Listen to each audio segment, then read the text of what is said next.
Welcome see all on came to fame. और आज के क्लास में हम लोग डिस्कस करने जा रहे हैं कंजुगेशन का डिफरेंट टाइप, जिसमें फर्स्ट टाइप हम लोग प्रीवियस क्लास में डिस्कस कर चुके हैं, that is about the when pi bond is conjugated to pi bond.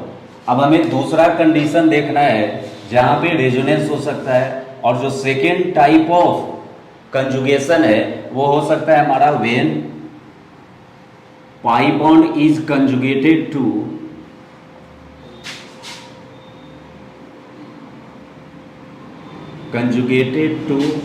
Positive charge. इसका अगर हम एक एग्जांपल ले CH2 डबल बॉन्ड CH और CH2 प्लस, तो सबसे पहले हमें देखना है कि कंजुगेशन है या नहीं। तो पाई बॉन्ड, यहाँ पे सिग्मा बॉन्ड और फिर कार्बन एटम पे प्लस चार्ज, मतलब पाई बॉन्ड और प्लस चार्ज कंजुगेशन में है और डीलोकलाइजेशन यहाँ पे पॉसिबल होगा। साथ साथ हर एक कार्बन एटम का, 3 कार्बन एटम का यहाँ पे हाइब्रिडाइजेशन है sp2, और sp2 हाइब्रिडाइजेशन में हर एक कार्बन एटम के पास p ऑर्बिटल होगा, और ये 3 p ऑर्बिटल एक दूसरे के पैरेलल होगा और मॉलिक्यूलर प्लेन पे परपेंडिकुलर। यहाँ पर कार्बन के साथ जो p ऑर्बिटल होगा that is the empty orbital, ये दोनों के कार्बन के साथ जो p ऑर्बिटल होगा that is the filled orbital. इसलिए हम लोग प्रीवियस क्लास में जो एक कंडीशन डिस्कस किए थे वेरी इंपॉर्टेंट फॉर रेजोनेंस, कि रेजोनेंस होने के लिए, डीलोकलाइजेशन होने के लिए मॉलिक्यूल में p ऑर्बिटल का होना मस्ट है, और वो p ऑर्बिटल या तो फील्ड हो सकता है या फिर अनफील्ड। तो सेकेंड जो हमें यहाँ पे कंसेप्ट देखना है कि जो डीलोकलाइजेशन होगा इलेक्ट्रॉन का वो कहाँ से स्टार्ट होगा।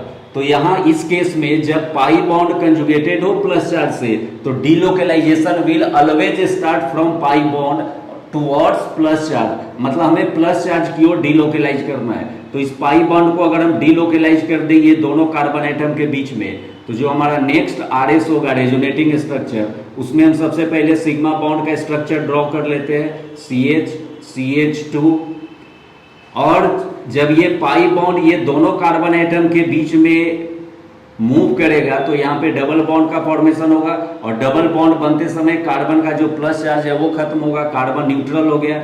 और ये जो फर्स्ट कार्बन एटम है लेफ्ट टर्मिनल पोजीशन पे, वो कार्बन एटम पाई इलेक्ट्रॉन को डोनेट किया, इसलिए इस पे आ जाएगा प्लस चार्ज। अब हमारा 2 RS तैयार हो गया यहाँ पे। अब ये दोनों को मिला करके हम रेजोनेंस हाइब्रिड ड्रॉ करेंगे, तो वो हाइब्रिड होगा हमारा CH2 CH CH2, और फर्स्ट RS में ये दोनों कार्बन एटम के बीच में पाई इलेक्ट्रॉन प्रेजेंट है, सेकेंड RS में दोनों कार्बन एटम के बीच, मतलब रेजोनेंस हाइब्रिड में जो पाई इलेक्ट्रॉन है वो यूनिफॉर्मली डिस्ट्रीब्यूटेड है, और यहाँ पे दोनों टर्मिनल कार्बन एटम पे पार्शियल पॉजिटिव चार्ज प्रेजेंट होगा। तो ये हो गया हमारा रेजोनेंस हाइब्रिड। जो थर्ड कंडीशन है रेजोनेंस होने का, कंजुगेशन का, वो ये है कि when pi bond is conjugated with negative charge. इसका अगर हम एग्जांपल लें CH2 double bond CH CH2 minus, तो यहाँ पर पाई बॉन्ड और निगेटिव चार्ज के बीच में एक अल्टरनेट पोजीशन है, खाली पोजीशन है वहां, इसलिए ये कंजुगेटेड सिस्टम हुआ और यहाँ पे रेजोनेंस होगा। जब याद रखना है कि जब पाई बॉन्ड निगेटिव चार्ज के साथ कंजुगेटेड हो तो जो डीलोकलाइजेशन है वो स्टार्ट होगा निगेटिव चार्ज से, और ये निगेटिव चार्ज डोनेट होकर के ये दोनों कार्बन एटम के बीच में डबल बॉन्ड का फॉर्मेशन करेगा, और चूंकि कार्बन एटम टेट्रावैलेंट होता है इसलिए ये दोनों कार्बन एटम के बीच का जो पाई इलेक्ट्रॉन है वो टर्मिनेट करके फर्स्ट कार्बन एटम पे आकर के माइनस चार्ज का फॉर्मेशन करेगा। मतलब हमें रेजोनेटिंग स्ट्रक्चर लिखते समय ऑक्टेट रूल को फॉलो करना है। तो CH2 CH CH2 ये सिग्मा बॉन्ड स्ट्रक्चर हो गया, और जो चेंज हुआ है उसे मेंशन करना है। तो ये निगेटिव चार्ज डोनेट होकर के डबल बॉन्ड का फॉर्मेशन, और ये पाई बॉन्ड का पाई इलेक्ट्रॉन टर्मिनेट होकर के कार्बन एटम पे आके माइनस चार्ज का फॉर्मेशन करेगा। अब ये दोनों RS को अगर हम कंबाइन करके रेजोनेंस हाइब्रिड ड्रॉ करना चाहें तो इस तरह होगा। पहले सिग्मा बॉन्ड का स्ट्रक्चर CH2 CH CH2, और दोनों रेजोनेटिंग स्ट्रक्चर में अगर हम पाई बॉन्ड का पोजीशन देखें तो थ्रू आउट प्रेजेंट है मॉलिक्यूल में, मतलब pi electron is uniformly distributed, और दोनों आरएस में एक एक जगह टर्मिनल पोजीशन पे कंप्लीट माइनस चार्ज है, इसलिए रेजोनेंस हाइब्रिड में आकर के ये पार्शियल निगेटिव चार्ज का फॉर्मेशन करेगा। नेक्स्ट जो हमारा कंजुगेशन है वो हो सकता है when pi bond is conjugated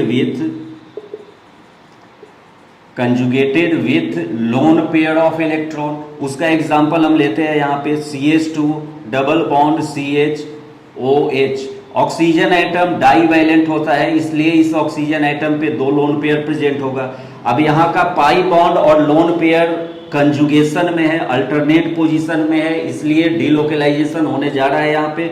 और इस डीलोकलाइजेशन में जो डायरेक्शन होगा इलेक्ट्रॉन के मूवमेंट का वो हमेशा स्टार्ट होगा लोन पेयर से।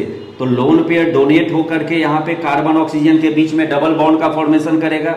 और ऑक्टेट रूल को अगर हमें फॉलो करना है तो वहां पे कार्बन कार्बन के बीच में जो पाई इलेक्ट्रॉन है ये कार्बन एटम पे आकर के निगेटिव चार्ज का फॉर्मेशन करेगा। नेक्स्ट जो आरएस होगा हमारा रेजोनेटिंग स्ट्रक्चर, उसके लिए हम सिग्मा बॉन्ड का स्ट्रक्चर ड्रॉ कर लेंगे CH2 CHOH। अब ऑक्सीजन के पास दो लोन पेयर था, एक लोन पेयर डोनेट हुआ तो बचा एक लोन पेयर। और जब कोई एटम अपना लोन पेयर डोनेट करता है तो उस पे बना प्लस चार्ज और यहाँ पे डबल बॉन्ड का फॉर्मेशन। पाई इलेक्ट्रॉन कार्बन पे आया तो यहाँ पे बन जाएगा माइनस चार्ज। और इसको मिला करके अगर हम हाइब्रिड ड्रॉ करें तो हो जाएगा CH2 CHOH। और दोनों रेजोनेटिंग स्ट्रक्चर में जो पाई बॉन्ड का पोजीशन है उसको लेकर के हम देखें तो यहाँ पर भी मॉलिक्यूल के बीच में पाई इलेक्ट्रॉन यूनिफॉर्मली डिस्ट्रीब्यूटेड होगा। Oxygen complete plus charge acquire कर रहा है, इसलिए हाइब्रिड में delta plus. Carbon complete minus charge acquire कर रहा है आरएस में, इसलिए यहाँ पे हो जाएगा डेल्टा माइनस। और जो लास्ट हमारा कंजुगेशन का टाइप है वो होगा when pi bond is conjugated with free radical. Free radical होता है ऑड इलेक्ट्रॉन स्पीसीज, और ये ऑड इलेक्ट्रॉन स्पीसीज का फॉर्मेशन होता है जब हम दो एटम के बीच में इलेक्ट्रॉन को होमोलिटिकली डिसोसिएट करते हैं। एग्जांपल इसका CH2 double bond CH2 radical. और इसमें हमें ध्यान रखना है कि जब हम इलेक्ट्रॉन का डीलोकलाइजेशन कराएं तो यहाँ पे हाफ एरो का यूज करना है। अब यहाँ भी पाई बॉन्ड और ये फ्री रेडिकल कंजुगेशन में है, डीलोकलाइजेशन होगा, लेकिन डीलोकलाइजेशन का जो डायरेक्शन होगा that will start from free radical. तो यहाँ पे हाफ एरो का यूज करना है क्योंकि सिंगल इलेक्ट्रॉन का मूवमेंट है। तो ये हाफ इलेक्ट्रॉन कार्बन कार्बन के बीच में जो पाई बॉन्ड है वो होमोलिटिकली ब्रेक होकर के और यहाँ पर एक इलेक्ट्रॉन देगा ताकि कार्बन कार्बन के बीच में पाई बॉन्ड बन जाए और एक इलेक्ट्रॉन आ जाएगा कार्बन एटम पे। तो इसका जो नेक्स्ट आरएस हुआ वो हो जाएगा CH2 CH2। अब यहाँ पे कार्बन का एक इलेक्ट्रॉन और ये कार्बन का एक इलेक्ट्रॉन मिल करके पाई बॉन्ड का फॉर्मेशन करेगा और ये पाई बॉन्ड का एक इलेक्ट्रॉन जो बचा है वो कार्बन पे आके फ्री रेडिकल का फॉर्मेशन करेगा। अब हम हाइब्रिड का स्ट्रक्चर अगर ड्रॉ करें तो ये हो जाएगा CH2 CH2। दोनों रेजोनेटिंग स्ट्रक्चर में पाई बॉन्ड के पोजीशन को अगर हम देखें तो हमें ये पता चलेगा कि मॉलिक्यूल में through out pi electron present है और दोनों रेजोनेटिंग स्ट्रक्चर में कार्बन कार्बन पे फ्री रेडिकल प्रेजेंट है। तो यहाँ पे आ जाएगा डेल्टा डॉट और डेल्टा डॉट। तो इस तरह से हम सारे कंजुगेशन के टाइप को देख लिए और यही 5 कंडीशन है जहां पे हम रेजोनेंस के प्रोसेस को डिटेल में स्टडी कर सकते हैं और इससे बहुत क्वेश्चन आता ही है एग्जाम में, चाहे वो बोर्ड का एग्जाम हो या फिर इंजीनियरिंग या मेडिकल का एग्जाम हो। तो आप प्लीज इसे नोट कर लीजिए और बहुत सारा एग्जाम्पल हम लोग करेंगे इस टाइप ऑफ कंजुगेटेड सिस्टम पे बेस्ड।